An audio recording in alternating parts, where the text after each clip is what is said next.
Hey everyone, today we're going to talk about marketing future and the gig economy. Welcome to Invincible Innovation Live Show. I'm so glad that you're here. I'm Mazor, Kario, product innovation and value creation expert, and I'll be your host. And I have a very special guest with me, Itamar. Hi Itamar, Hey, hi great to see Adi. you. Thank you for having me. Sure, Itamar Shafir is the CEO at Umbrella. Itamar is the CEO of Umbrella, a platform powering thousands of small marketing agencies.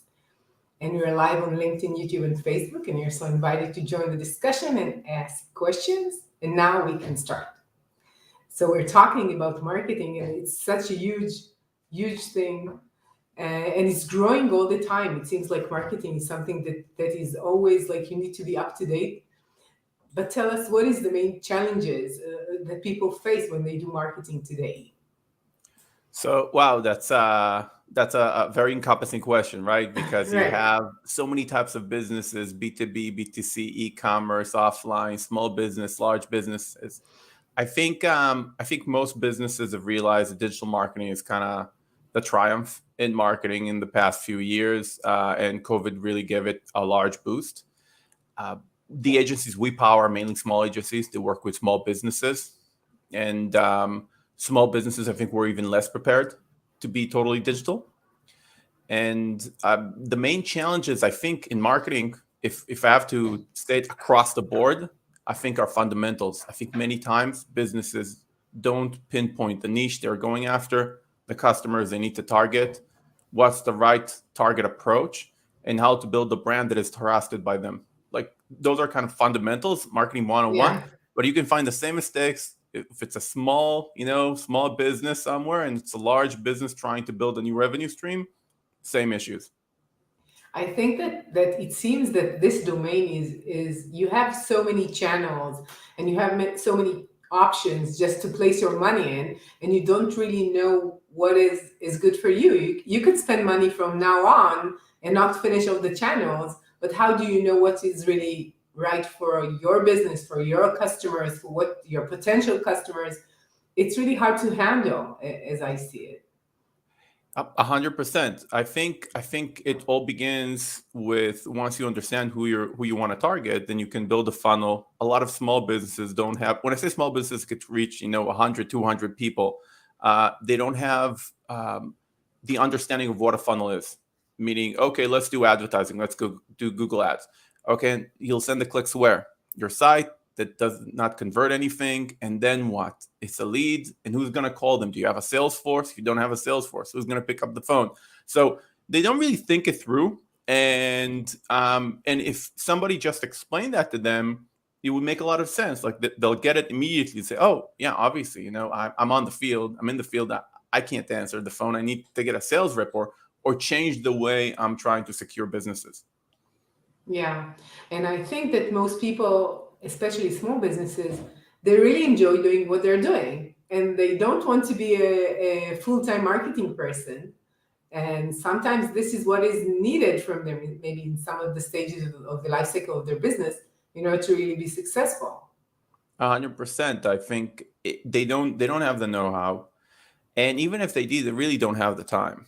Like if I had to handle all my company's marketing, and I know marketing very well, I have other things to do. I can't do this as well. And every business owner is the same. They wear the fulfillment hat, the administration hat, the operation hat, the marketing hat. And for e-commerce business, it's a bit different because usually e-commerce players are already digitally geared. Like they're marketers many times to begin with, unless it's a company that is transitioning to e-com. But for offline businesses, 100% they need somebody to help them always. Yeah. And how do you think the last 2 years has impacted these businesses and marketing as a whole? Wow, it was meaningful. So offline marketing really suffered. We saw that. Well, not exactly. TV actually went down and then spiked because everybody were watching, and Yeah. especially digital TV. Everything in online marketing spiked. Everybody who are doing Google advertising, Facebook advertising, any type of online promotion, native ads, whatever, they all went well. But a lot of small businesses didn't react fast enough, just shut down. In the States, I don't know if it's the hundreds of thousands or in the millions, had to close doors. That, small businesses, they don't really have um, a lot of breathing room. They have maybe revenue to carry them on 3, 4, 5, 6 months into the future in case nobody's is coming to the store, nobody's working with the business. And mainly, if you're talking about Main Street retail, it's dead. Like, it was pretty much going away because of large retail and ecom. Yeah. COVID killed him completely, and now they're kind of bouncing back. Service-based businesses, it's easier. They kind of transition to Zoom. Okay, I'm your Yeah. attorney. I don't have to. We don't have to do a one-on-one. Let's just do Zoom. I'm your Yeah. CPA. Let's just do Zoom. But retail really suffered. Yeah. And you think that they now understand the power of digital marketing, and now they're like feeling that it's as good as it was before doing marketing. I know from people who just heard your name and you came from friends, or is it like they understand it better right now? I think so. I think so. I think they do. Many of them. Obviously, a lot of businesses are referral based, and you're right. It's word of mouth, and you get recommendations, and that's the way the business works. Especially with home services, for example, you had a good contractor doing your drywall, setting up whatever in your bathroom, and those people have a very good referral system. Usually, if they do a good job, the good job kind of speaks for itself. But as they grow, and they start having subcontractors and their own technicians, and the team grows, now they need to feed them all the time. So they find themselves on the cusp of, okay, now I need to generate leads. I don't know how to do that. And like, I never did it. I was in Yeah. referrals. And I think COVID really forced a lot of businesses, even if they didn't immediately implement, at least learn about it, kind of get exposed to what's happening in digital marketing, and it made the situation better. Do you think that the big businesses are doing much better in marketing, or they just have the revenues in order to do more mistakes, and the small ones need to be more, slick and fast and do it better? I think both. I think you're right in both. I think, first off, obviously, businesses that already have a marketing manager, it means there is an expert persona responsible for that specific department in the business. Many small businesses don't have that. So that's in of itself, it's already a step up, right? Yeah. Then you also have the budget. But like you said, then you also have the situation, because organizations become larger, a lot of people, different ideas, different ego fights, launching things Sure. because somebody wants to earn a few more stars, and not because it's the right thing to do. And then you get into just dead campaigns. But all in all, it's easier for small businesses. It's for bigger businesses, excuse me. Yeah, I think that bigger businesses have first their brand, so it helps them to do marketing. That's first. If they're good in their brand, that's first. But I think that sometimes you have a marketing manager who doesn't really understand the details of, doing digital, different channels, different, what is the advantage of different channels. And sometimes it seems that they're bringing in people who really understand marketing, but them themselves are not really, hands on it. And then you see the difference. I agree. I think, but when we're saying small businesses and we're saying large businesses. So, a small business, I think a lot of people think it's 1 to 10 people, and then a large business is Microsoft or Amazon. But there is a Yeah. lot of in between, right? There are a lot Yeah, of right. businesses that have 50 employees, 250 employees, already have a marketing budget, 500 employees are doing TV ads, and you're right. Sometimes they're lacking a smart persona. There is the technicalities of marketing, and there is the strategy of marketing. So many times they have an in-house person who is a good strategist overall. They understand their product, they understand the customer base, and then they utilize other smart people, like marketing consultants. So, for example, just on the technical side, like you said, okay, we now have a new thing. It's called TikTok. Is it relevant for us? How do we utilize it? Influencer Yeah. marketing on TikTok, would it work? No, because your audience is 50 plus. You know, oh, but I heard there are also 50 plus people on TikTok. Yes, but it won't work. But they don't know that because they're not Yeah, doing TikTok all the time. And the sure. TikTok expert or the marketing expert, they do. So you're 100% right. It's like it's impossible. You get fragmentation in marketing nonstop. You need to bring in domain experts. Yeah, and it seems that there is more and more channels all the time, and you need to really be up to date all the time.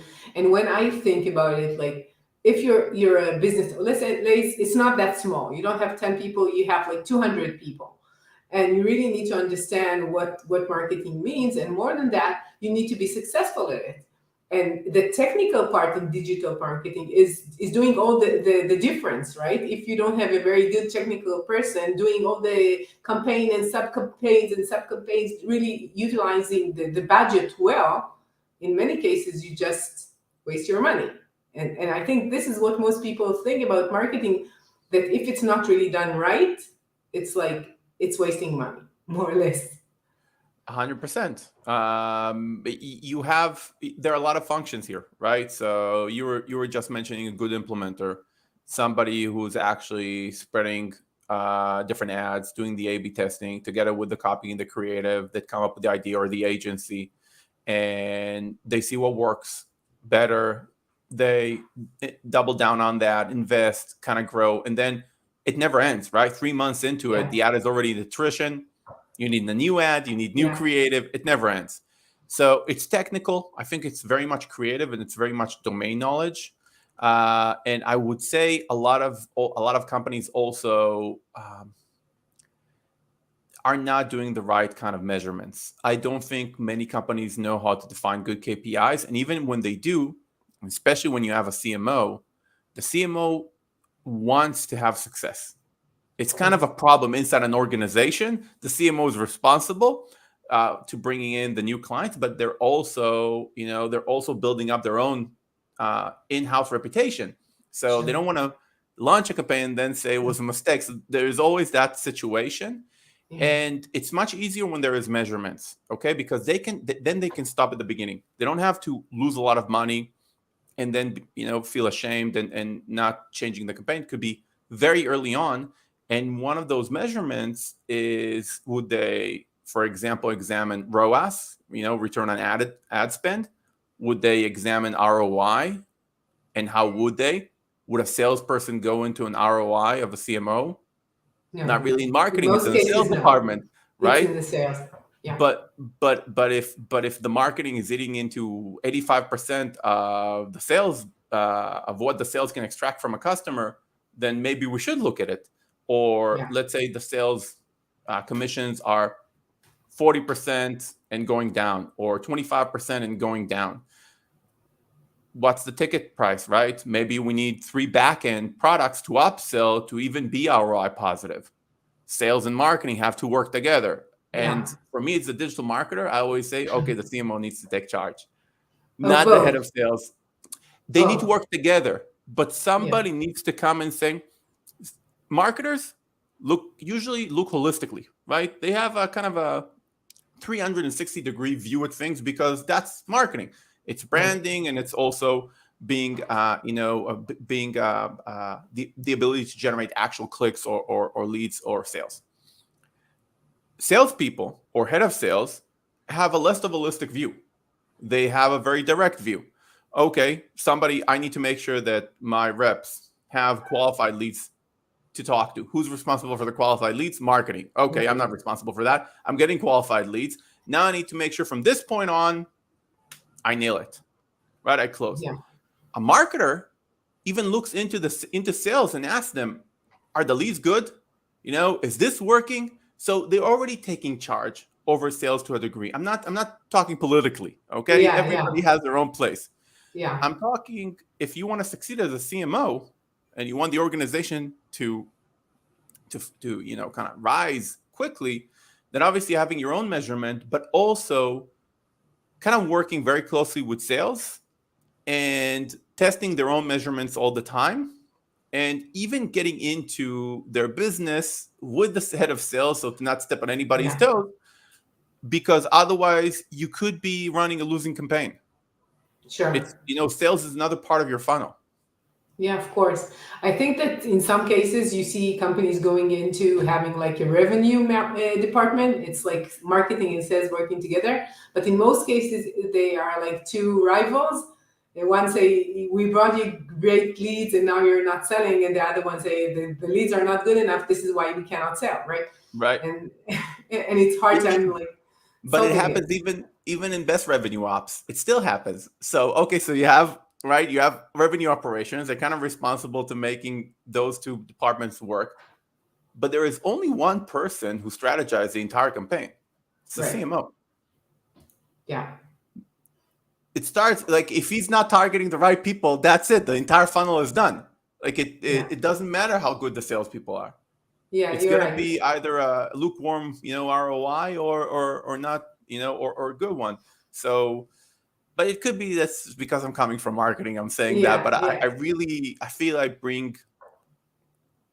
I feel that the statements that what I'm telling you is logical. It's a logical way to think. It's not just a Yeah. personal way to think about it. Yeah, yeah, I totally agree with that. But as I see it, I think it makes sense that you cannot understand strategy if you don't understand the details. And in many cases, these measurements are they're very explicit and they're very focused. And in order to do the measurements, you need to know more technicalities, as I see it. And if you're just high level strategist, it's very hard for you to do both. That's what I'm saying. And it seems that in 100%. digital marketing you need to go and know all the details, or most of the details, just in order to be successful. Because if not, as you said, the measurements are not good enough, and everything is measured all the time. The question is, what do you measure, and do you measure it well, right? And in most of the cases, it's not happening.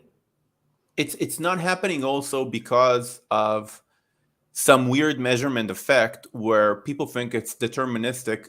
On the flip side, I'll give you an example from our own organization, something that happened a few months ago. We have a sales team, and our head of sales, who is awesome, by the way, is have decided that he's looking at the KPIs and he's saying, okay, this is our measurement for opportunities turning into sales.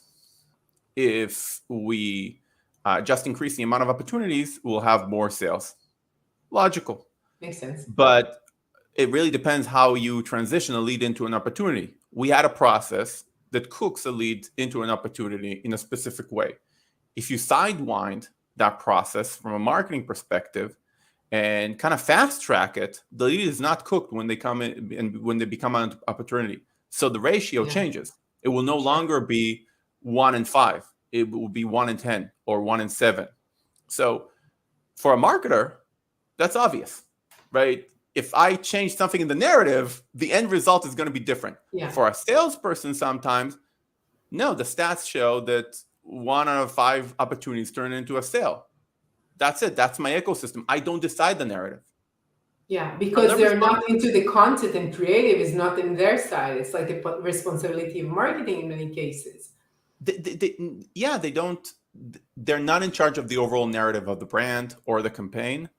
They are in charge of their own personal narrative once the person is talking to them.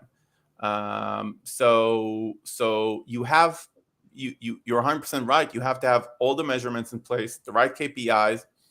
Think about everything before, and work very well with the sales team. It's a bucket that it's a bucket that needs to win as well. Yeah, of course.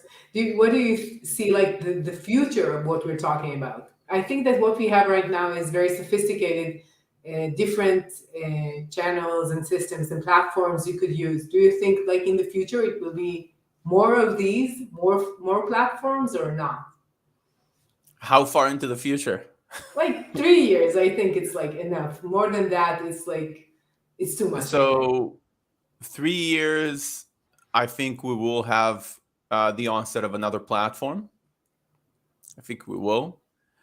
I I'm taking a risk, but I also think AR, after being a big thing that never happened for a long time, is going to take off for offline businesses. You I mean think because of Snap, Meta? come Meta? again?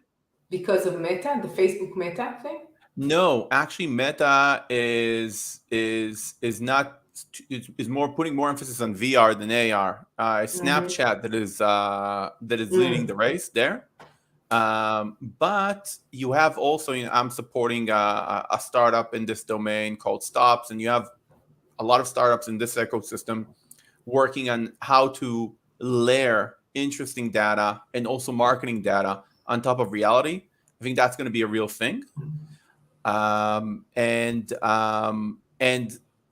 if we don't have another epidemic, which I feel You're planning something, Itamar.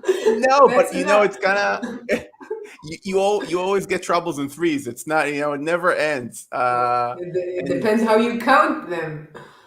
you're I right. think We're already at 100 or so. It yeah, really yeah, depends when. yeah, But I think so. I think AR. I think there will be the rise of there already is. TikTok, I think, is becoming a very powerful force, and that's pretty much it. And if we take a few years more into the future, I think you'll see a lot of the low end marketing jobs being replaced by AI. yeah.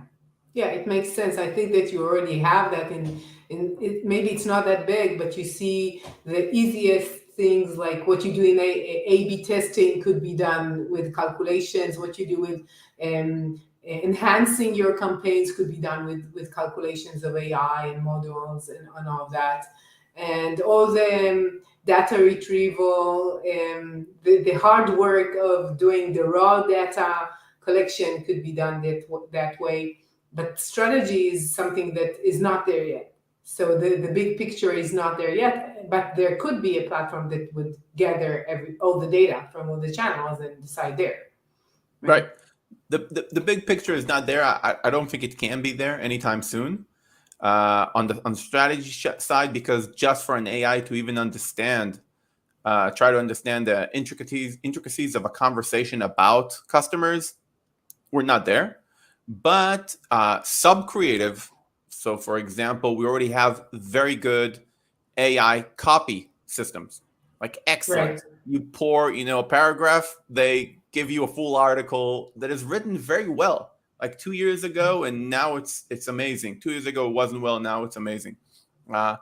And like you said, AI that is easily can look at 50, 60 ads and not just look at the A/B testing. Okay, this is doing 10% conversion, this is not, but looking at 50 other parameters and making a decision quicker. So, low end planning and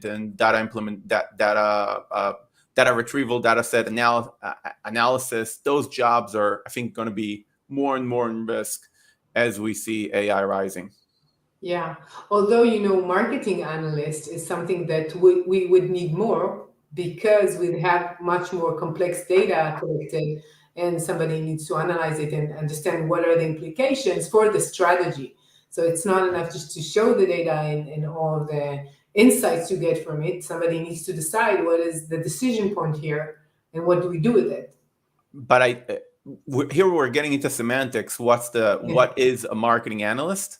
But is a marketing analyst somebody that is looking at a lot of data and gives the options to the strategist? Or is the marketing analyst a person who is not only deriving the insights from the data, but also deciding what action to take?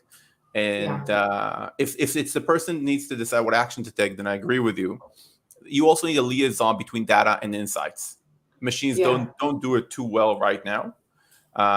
But yeah, putting aside the semantics, I hope you understand which jobs I meant and which less. Yeah, of course. I don't think that the data analyst or marketing analyst would do the decision, but they need to understand the insights and what is based on, because sometimes you get the data and it looks really clear, and you don't understand what is the source and how did they get to this insight in the system. In order to do that, you need to really understand the data. That's what I mean. Okay. So we wanted to talk about the gig economy. So I guess it really grew through these 2 years. And how do you see that changing marketing in the future? So I think marketing is already very gig economy based right now. huge rise in utilization of outsource. Obviously, agencies were always outsourced marketers, but it changed from, now you can go on Upworks or Fiverr or a lot of very dedicated sites. And even for bigger organizations, it's very common to go on these sites and find, somebody to do a voiceover, somebody to do take a specific set of data and do data entry, somebody to craft a campaign. So you have more and more experts in those systems as well that kind of do a 1 hour gig or a 4 hour consultation. So the gig economy, I think, is actually transitioning into what I always hope will be is a partnership between what used to be an employee and now is an independent worker and the business.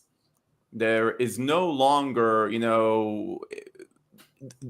so many jobs, even expert jobs, are now outsourced that you can no longer say, okay, yeah, freelancers are just implementers.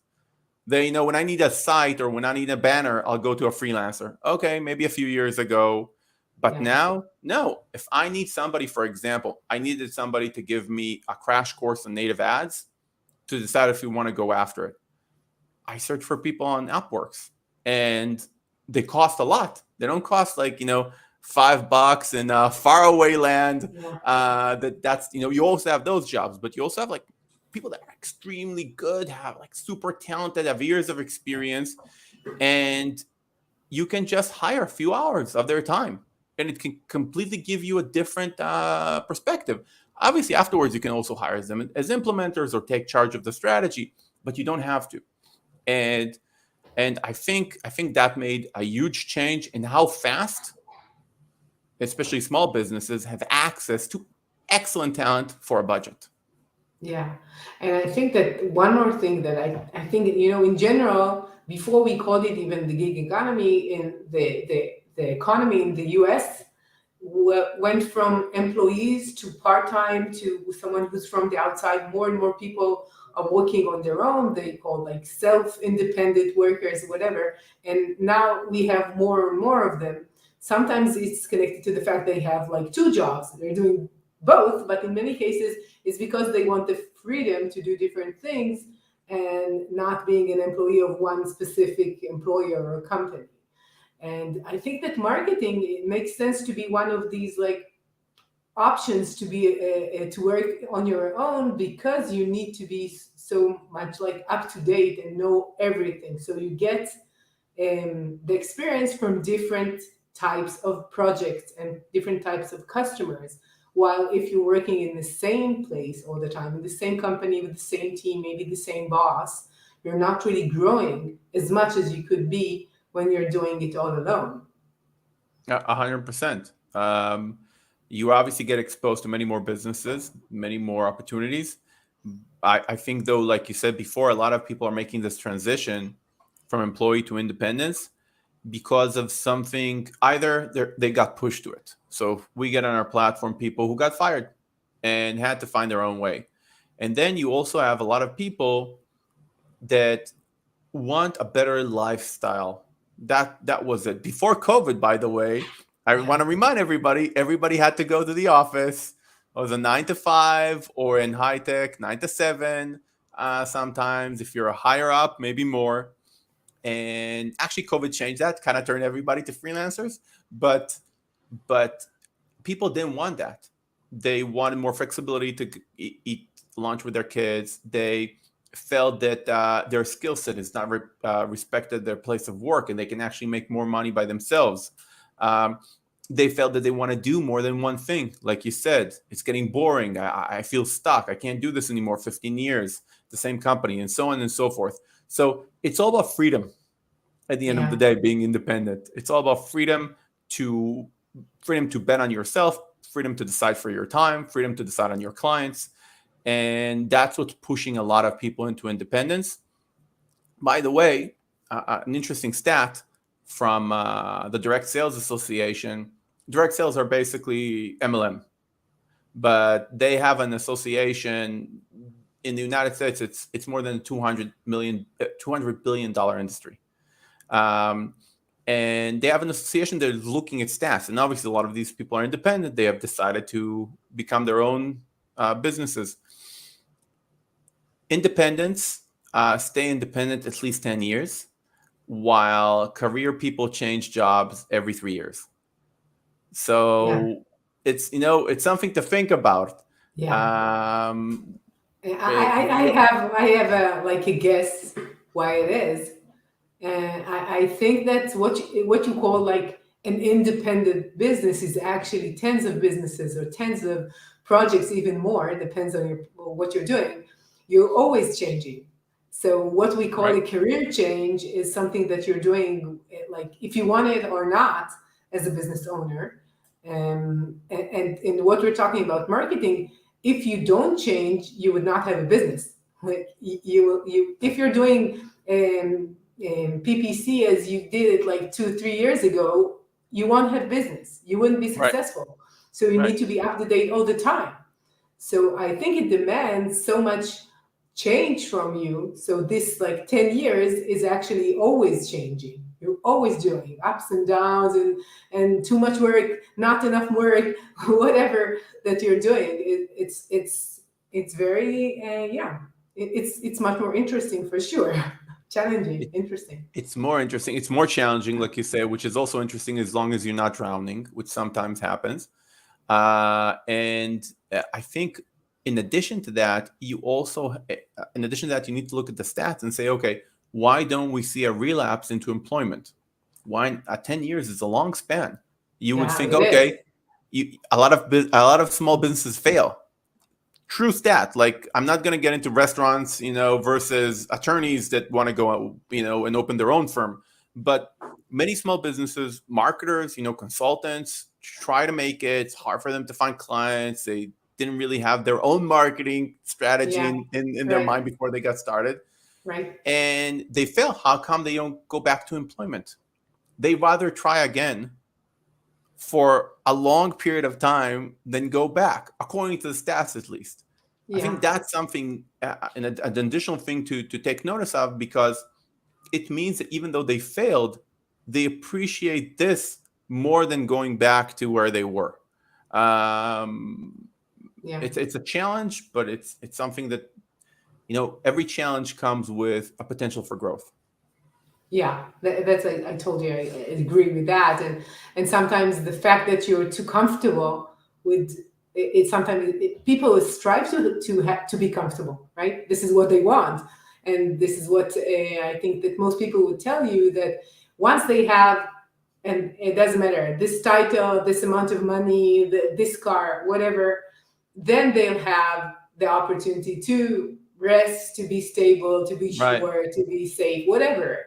but but I think that most people who decide to be self-employed, and I think that it's changing because now much more people are doing it, but in general it's like these people who are, yeah, I want to be stable, but more than that, I want to challenge myself, I want to grow, I want to do more things, I don't want to do only one very like this small screw that you're changing within this very big machine. I want to impact my life, and it makes sense that people decide to do so.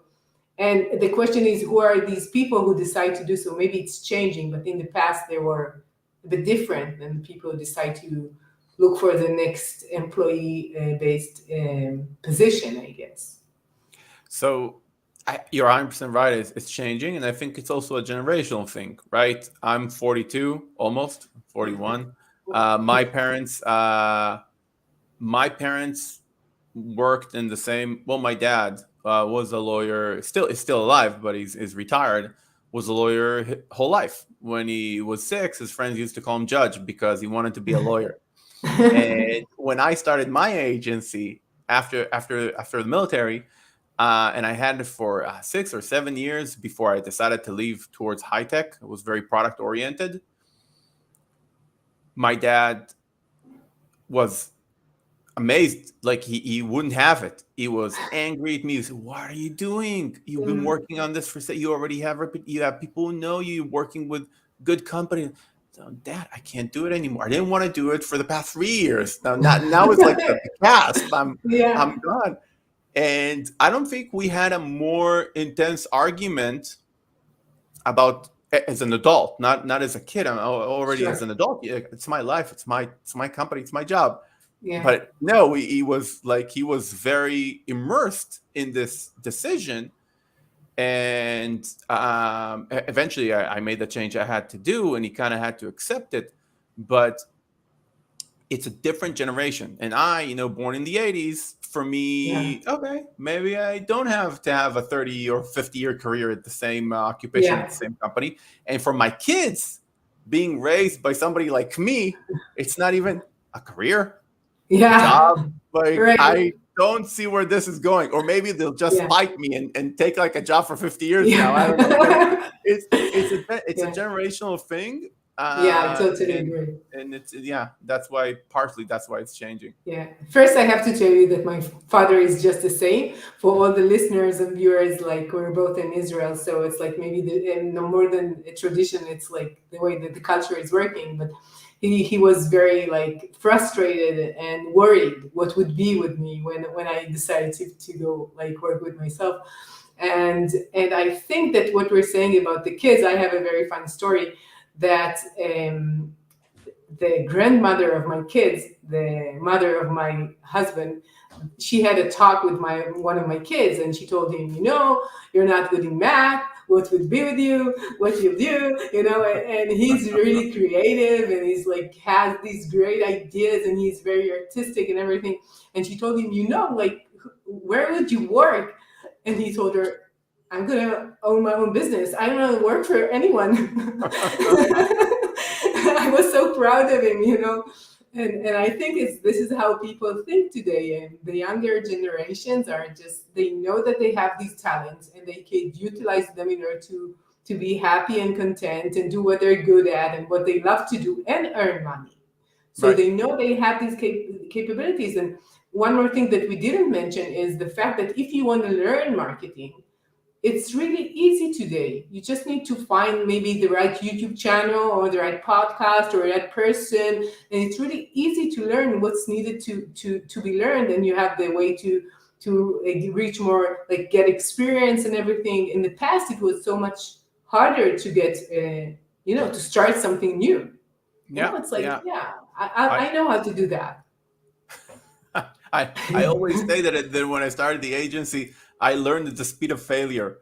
That was the learning environment. But you're Yeah, right. Today, so much content and excellent content, and whether it's free, you have a ton of free content. You also have paid content, which is excellent, not very expensive, much less expensive than universities or private colleges, sure. and you can really become very good at marketing. I would suggest the one thing: if you never been in anything related to marketing ever, then maybe go through at least one position in a company as a junior marketer, just to gain some sort of experience of how the system works with other people.